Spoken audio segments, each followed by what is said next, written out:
കറിയാണ് ഉണ്ടാക്കുന്നത്. അപ്പോൾ നമുക്ക് വീഡിയോയിലേക്ക് എടുക്കാം.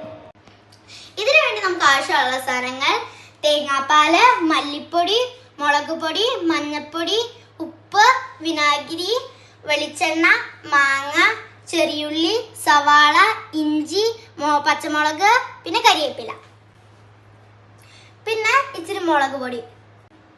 ആവശ്യത്തിന് നമ്മൾ ഉപ്പ് ഇട്ടിട്ടുണ്ട്. ഇനി നമുക്ക് ഇതിലേക്ക് ഇച്ചിരി വിനാഗിരി ഒഴിച്ചു കൊടുക്കാം, ഇച്ചിരി വെളിച്ചെണ്ണയും കൂടെ കേട്ടോ. ഇത് നമുക്ക് നല്ലപോലെ ഒന്ന് ഇളക്കി കൊടുക്കാം. നമ്മളിത് നല്ലപോലെ ഇളക്കി വെച്ചിട്ടുണ്ട്. ഇനി നമുക്ക് ഇച്ചിരി മാങ്ങയും കൂടെ ഇട്ടിട്ട് ഒന്നും കൂടെ ഇളക്കാം. ഇനി നമുക്ക് തേങ്ങാപ്പാൽ ഇട്ടിട്ട് ഒന്ന് വേവിക്കാം.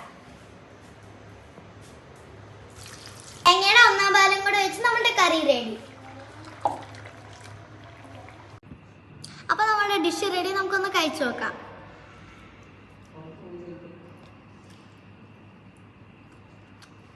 അടിപൊളിയായിട്ടുണ്ട്. ട്രൈ ചെയ്ത് നോക്കാം.